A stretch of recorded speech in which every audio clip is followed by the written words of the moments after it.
Welcome to RJ classes. और आज हम लोग टॉपिक करने वाले हैं प्रिज्म। तो प्रिज्म से देखिए, प्रिज्म क्या है पहले ये समझते हैं, उसके बाद angle of prism, refracting surface, base सारा समझते हैं। पहले समझ लेते हैं कि प्रिज्म है क्या। तो आप पहले ये समझ लो इसके कितने सरफेस हैं। देखो ये आपको मिल रहा है एक, ये सरफेस एक मिला, ये दो, एक सामने का और एक इसके पीछे का। ये सामने का एक फ्रंट, एक पीछे का दो, तो कितना हो गया 4, और ये एक 5।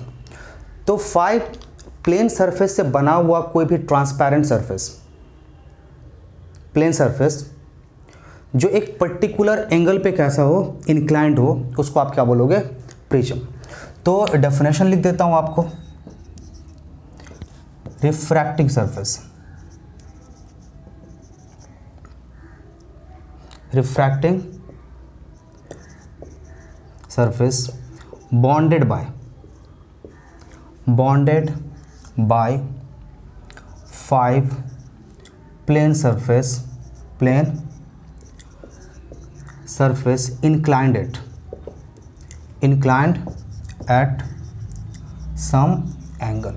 तो ऐसा कोई भी अगर आपके पास ऑब्जेक्ट है तो उस ऑब्जेक्ट को आप क्या बोलोगे, प्रिज्म बोलोगे। अब चलिए प्रिज्म में कुछ चीज़ें समझ लेते हैं, कुछ पार्ट इसके समझ लेते हैं। पहला समझते हैं रिफ्रैक्टिंग सरफेस।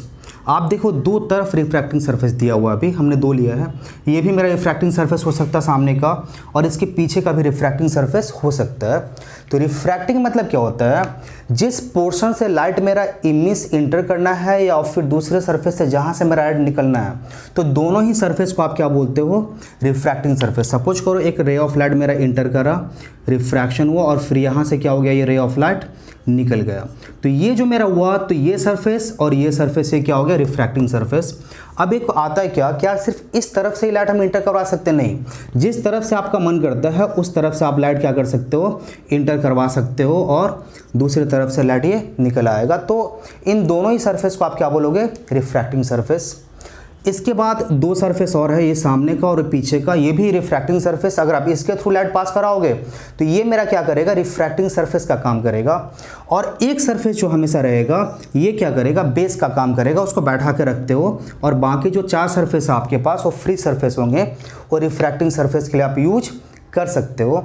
तो ये रिफ्रैक्टिंग सरफेस समझ में आ गया आपके पास। अब आते हैं क्या, एंगल ऑफ द प्रिज्म। देखो एंगल, ये जो रिफ्रैक्टिंग, दो रिफ्रैक्टिंग सरफेस, दो साइड्स की बात नहीं कर रहा हूं मैं, दो रिफ्रैक्टिंग सरफेस एक पर्टिकुलर एंगल पे एक दूसरे के संग क्या होते हैं, इंक्लाइंड होते हैं। तो जिस पर्टिकुलर एंगल पे दो रिफ्रैक्टिंग सरफेस एक दूसरे के संग इंक्लाइंड होगा, उसको आप क्या बोलोगे, एंगल ऑफ प्रिज्म बोलेंगे आप। क्लियर? तो ये आपके पास प्रिज्म आ गया। सीखना क्या है, तो प्रिज्म से अगर मेरा लाइट रिफ्रैक्ट करता है, इमर्ज करता है, इसके बाद कुछ डेरिवेशन जो न्यूमेरिकल सॉल्व करने के लिए हमको प्रूफ करनी है। क्या क्या प्रूफ करनी है देखो जरा सा, मैं समझा दूँ पहले, उसके बाद डेरिवेशन करेंगे, प्रिज्म समझा देते हैं। Del equals to I1 plus I2 minus R1 plus R2। तो जो सबसे पहला हमको डेरिवेशन करना है प्रिज्म के लिए, ये करना है। और उसके पहले मैं आपको समझा दूँ प्रिज्म में कैसे क्या हो रहा है, नहीं हो रहा है। तो मेरे पास हमने ले लिया ABC, एक प्रिज्म ले लिया। सपोज करो इक्विलैटरल प्रिज्म में 60 का एंगल है इसका। हमने एक रे ऑफ लाइट इंसिडेंट करवाया, OP ये मेरा, और एंगल ऑफ इंसिडेंस कितने का, I1। ये मेरा फर्स्ट सरफेस पे रे ऑफ लाइट रिफ्रैक्ट करा, नॉर्मल हमने ड्रॉ कर लिया। तो फर्स्ट सरफेस पे मेरा जो एंगल ऑफ रिफ्रैक्शन हुआ वो कितने का हुआ, R1। फिर ये लाइट क्या हो गया, प्रिज्म के अंदर सीधा चलता चला गया, एक पर्टिकुलर मीडियम के अंदर लाइट स्ट्रेट लाइन में ट्रैवल करता है। तो यहाँ से फिर ट्रैवल करते हुए ये सेकेंड रिफ्रैक्टिंग सरफेस जो है, वहाँ से फिर लाइट क्या करेगा, इमर्ज करेगा। अब इस सरफेस पे मेरा क्या होता है, सेकेंड सरफेस पे मेरा एंगल ऑफ जो मेरे पास इंसिडेंट वो कितने का है, R2। और अब जो लाइट मेरा बाहर निकला, ये मेरा क्या होगा, इमर्जेंट रे। तो इमर्जेंट रे, तो अब मेरा एंगल ऑफ इमर्जेंस जो है मेरा, क्या हमने क्या ले रखा है, I2। आप चाहो तो इसको आप E भी ले सकते हो। तो एंगल ऑफ इमर्जेंस के लिए हम लोग क्या लेते हैं, E लेते हैं।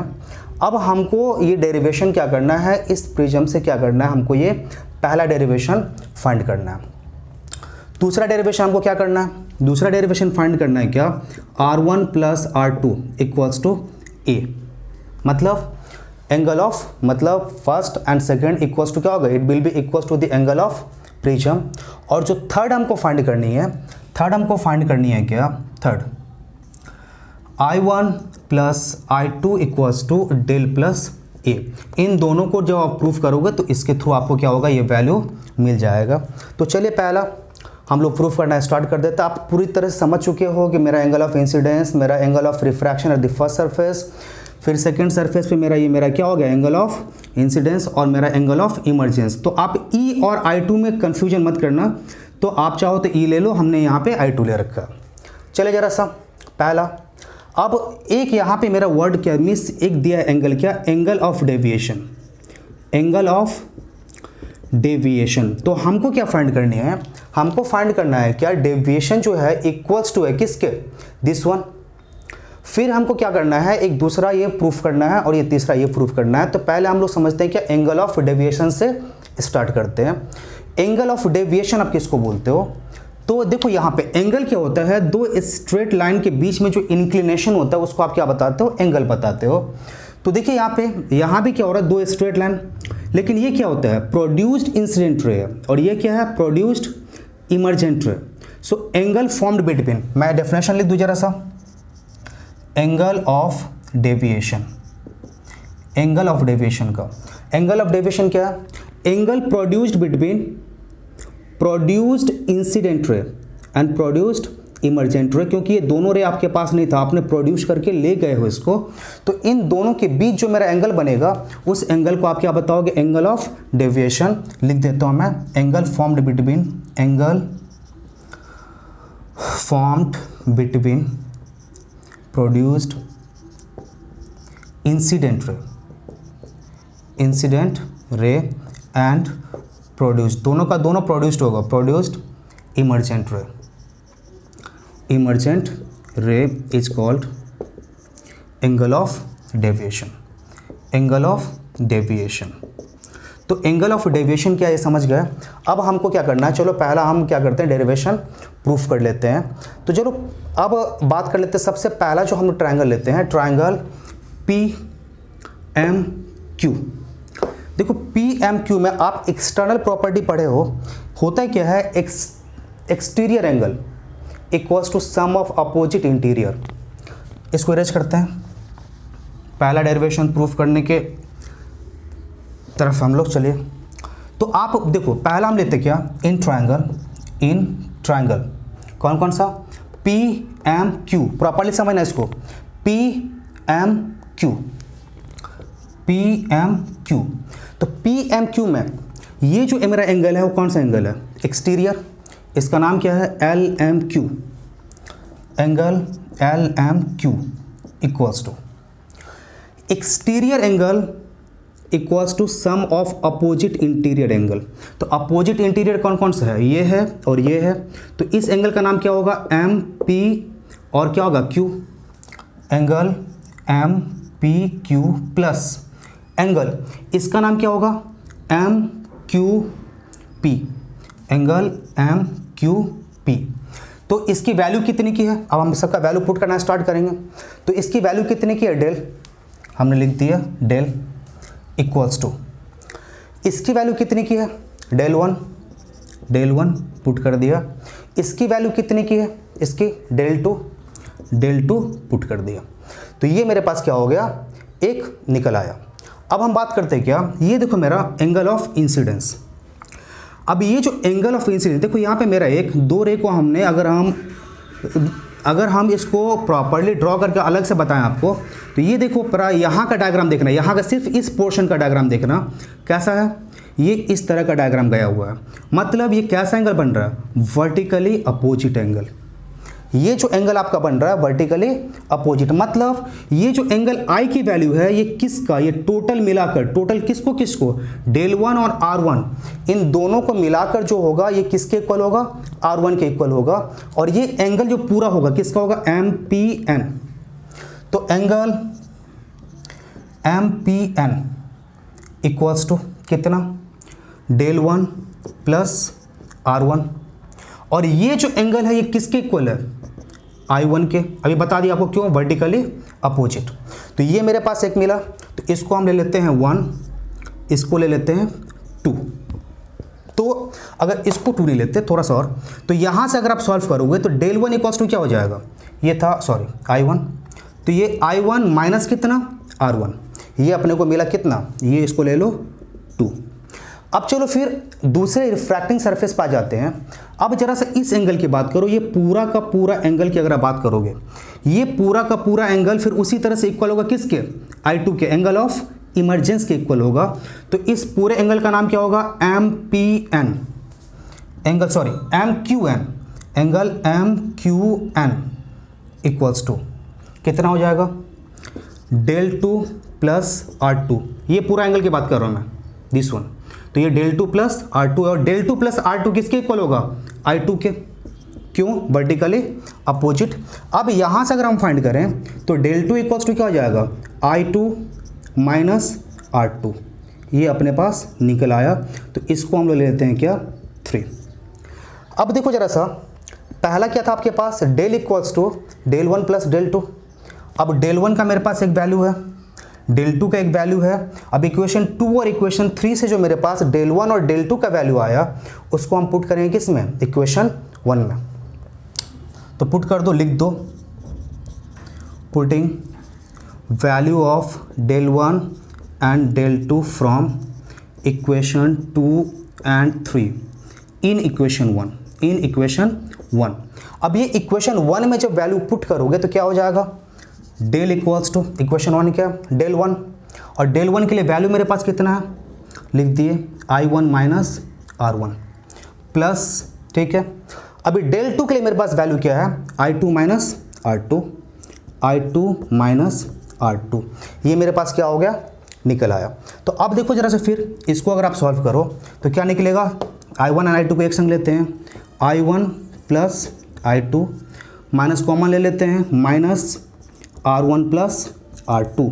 तो ये आपके पास क्या हो गया, तो del इक्वल्स टू क्या निकला, दिस वन।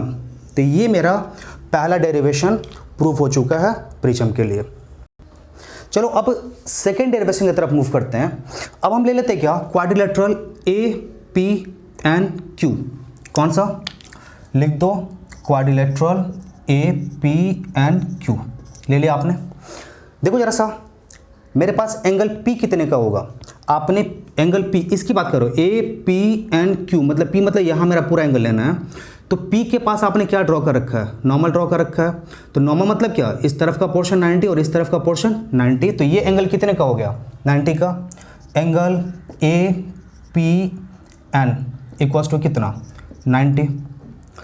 दूसरा फिर जरा सा देख लो, ये एंगल Q पे भी तो आपने क्या किया है, नॉर्मल ड्रॉ कर रखा है, ये देखो जरा सा नॉर्मल। तो ये एंगल Q भी कितने का होगा, 90 डिग्री का, लिख दो। तो एंगल AQN, एंगल AQN ये भी कितने का हो गया, 90। तो ये दोनों मिलकर कितने का हो गया, 180। तो angle APN plus angle AQN equals to कितने का, 90 प्लस 90 इक्वल्स टू 180 डिग्री। तो ये दोनों मिलकर 180, मतलब अब हमको ये समझ में आ गया क्या, दिस वन और ये दिस वन, ये दोनों एंगल मिलकर कितने का होना है, 180 का होना है। बट अब अगर आप इसकी बात करो A, तो A क्या है, एंगल ऑफ प्रिज्म है। तो एंगल ऑफ प्रिज्म कितने का हो जाएगा, तो angle PAQ, angle PAQ equals to कितना, A क्यों, एंगल ऑफ प्रिज्म, ये प्रिज्म आपका, तो ये एंगल ऑफ प्रिज्म है। तो ये आपके पास A निकल आया। अब जरा सा बात करते हैं, तो आपका देखो पूरा मिला के ये और ये मिलाकर कितने का था, 180 का था। लेकिन ये तो मेरा कितने का निकल गया, A का निकल गया। तो फिर एंगल N कितने का निकलेगा, तो angle PNQ, angle PNQ equals to कितना निकलेगा, 180 माइनस A। अभी ये इक्वेशन नंबर दूसरे के लिए 1 ले लो। तो ये मेरा यहाँ तक निकल गया। अब हम बात करते हैं क्या, इसको थोड़ा सा इरेज कर लें, फिर ज़्यादा अच्छी तरह समझ में आएगा ये। अब चलो जरा सा सेकेंड पोर्शन मूव करते हैं क्या, ट्रायंगल PNQ पे मूव करते हैं, इन ट्रायंगल PNQ। देखो प्रॉपर्ली, उतना डिटेल में नहीं जा रहे हम लोग। PNQ ये तीनों एंगल, पहला एंगल P है, दूसरा Q और तीसरा क्या है, N है। एंगल P कितने का, R1, एंगल Q कितने का, R2, और एंगल N कितने का है। तो अगर आपके पास दो एंगल दिया हुआ है तो तीसरा निकालने के लिए क्या करते थे, दोनों को ऐड करके 180 से माइनस कर दो। तो फिर से मेरा देखो इन ट्रायंगल PNQ में हो गया एंगल PNQ, तो PNQ इक्वल्स टू क्या हो जाएगा, 180 minus R1 plus R2, 180 minus R1 plus R2, ये आपके पास क्या हो गया, वैल्यू आया सेकेंड वन। अब देखो जरा सा यहाँ पे देखते हैं, ये क्या है मेरे पास, एंगल PNQ, ये भी क्या है, एंगल PNQ, तो लिख दो। तो इसका मतलब क्या होना चाहिए, ये वैल्यू और ये वैल्यू, ये दोनों वैल्यू कैसा होना चाहिए, इक्वल होना चाहिए। तो लिख दो फ्रॉम इक्वेशन 1 एंड 2, क्या निकला, 180 minus A equals to 180 minus R1 plus R2। चलो जरा सा तो यहाँ से सॉल्व कर लेते हैं। माइनस A इक्वल्स टू क्या आ गया, 180 minus R1 plus R2 minus 180, और यहाँ से देखो जरा सा माइनस A इक्वल्स टू कितना निकला, माइनस R1 प्लस R2, और A equals to minus minus क्या कैंसिल, तो A इक्वल्स टू क्या निकला, R1 प्लस R2। तो ये मेरे पास क्या हो गया, सेकेंड डेरिवेशन प्रूफ हो गया। चलो अब ये तीसरा डेरिवेशन हम लोग क्या करते हैं, प्रूफ करते हैं। देखो पहला, अब ये तीसरा डेरिवेशन क्या बताया गया था आपको, फर्स्ट एंड सेकेंड डेरिवेशन से जो वैल्यू मिलेगा उसी से क्या होगा, तीसरा डेरिवेशन प्रूफ हो जाएगा। तो चलो पहला डेरिवेशन क्या था, del equals to I1 plus I2 minus R1 plus R2, ये 1 ले लेते हैं। दूसरा मेरे पास क्या था, R1 plus R2 equals to क्या हो जाएगा A, ये क्या था 2। अब देखो R1 प्लस R2 यहाँ मेरे पास वैल्यू कितना निकला A, और R1 प्लस R2 यहाँ पे क्या हो रहा है, दिया हुआ है। तो हम क्या करेंगे, तो R1 प्लस R2 के बदले क्या करेंगे, A पुट कर सकते हैं क्लियरली। तो लिख दो putting R1 plus R2 equals to A from equation 2 in equation 1 put कर दो। तो डेल इक्वल्स टू क्या मिले आपको, I1 प्लस I2, और इस पूरे के लिए आप क्या वैल्यू पुट करने जा रहे हैं, A माइनस A। तो अब क्या मिला आपके पास, तो del plus A equals to क्या हो जाएगा, I1 प्लस I2, और I1 प्लस इसको सजा लो I2 equals to del plus A। तो ये आपके पास तीसरा डेरिवेशन प्रूफ हो गया।